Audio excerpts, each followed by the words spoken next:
सर्वांना माणसाला ना आपल्या रंगरूपाची, आपल्या पैशाची, आपल्या श्रीमंतीची, आपल्याकडे असणाऱ्या कारची, घराची, आपल्याकडे असणाऱ्या शिक्षणाची, आपल्याकडे असणाऱ्या रंगरूपाची, आपल्याकडे असणाऱ्या प्रत्येक दागदागिन्याची, साडींची, कपड्यांची फार घमंड असते, नाही का? त्यांना असं वाटतं की माझ्यासारखं तर कुणीच नाही, नाही की नाही? माझ्याकडं तर काय आहे बाबा, खूप आहे, असं आहे, तसं आहे, हे ते. हो हो हो हो, तुमच्याकडं पण आहे, असू द्या, नाही का? परंतु तुम्ही जरा बाहेरची दुनिया बघा, बाहेरचे लोक बघा,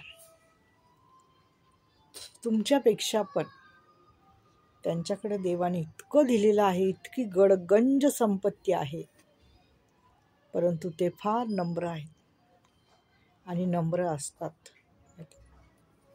परंतु गरिबीतून हल्ली हल्ली वर आलेले जे लोक आहेत ना, म्हणजे एक मध्यमवर्गीय खाली खूप गरीब होते, आता त्यांनी काहीतरी त्यांच्यात उन्नती केलेली आहे आणि ते लोक आता स्वतःला फार गर्भश्रीमंत समजत आहे.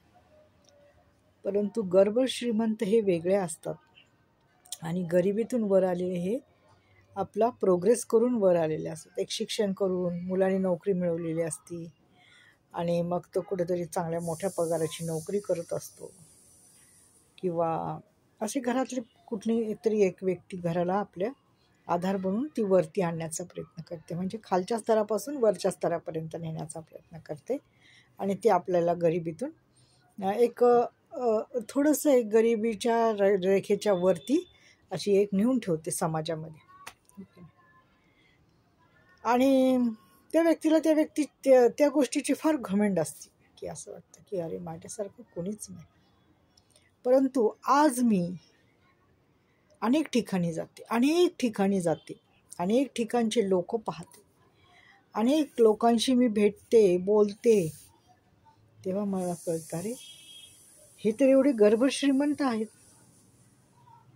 पण ह्यांची भाषा बघा, त्यांचं बोलणं बघा, ह्यांच्यात असणारी माणुसकी बघा. आता तुम्ही म्हणताल नाही कोणात माणुसकी नसती, नाही राहिलेली, नाही, असं नाही. बहुतेक लोकात माणुसकी ही अजून शिल्लक आहे, असं म्हणता येत नाही की माणुसकी संपलेली आहे. पुष्कळ लोकांमध्ये माणुसकी ही अजून आहे. त्याला आहेत काहीतरी अपवाद की त्यांच्यात आता माणुसकी नाही राहिलेली, परंतु असे पण काही लोक आहेत की ते समोरच्याला, गरीबाला अजून पण तेवढा मान देतात. एवढं मात्र खरं आहे. अहो, दान पुण्य करायला गरीब व्यक्ती पाहिजे ना. सगळ्यांनाच देवाने श्रीमंत केलं तर कसं होणार? हा श्रीमंत, तो श्रीमंत, तो श्रीमंत, हो की नाही? मग कोणीतरी सेवा करायला, कोणीतरी कामं करायला लोक कुठून आणणार? तुमच्याकडं गडगंज पैसा आहे, परंतु गरीब लोक आहेत म्हणून तर शेतीची कामं कर, माळी काम कर, भांडी घास, धुणं धू, स्वच्छता कर, लादी पूस, कचरा उचल, ही कामं कोण करणार? सर्वांनाच देवाने श्रीमंत केलं, नाही का? आणि त्याच्यात काही गैर नाही आहे. काम कुठलंच छोटं मोठं नसतं. एखाद्या दिवशी जर आपल्या घरातली कामवाली बाई नाही आली तर त्या दिवशी बघा आपली किती तारांबळ उडते, हो ना? त्याच्या घरात कामवाल्या बायका आहेत. आता आमच्याच मावशीच्या घरी कामवाली बाई आहे, आमच्या घरात तर नाही आहे. आम्ही आमची कामं स्वतःच्याच हाताने करतो, कारण आम्हाला सवय आहे आणि आम्हाला ते पटणार पण नाही कामवाल्या बाईचं काम.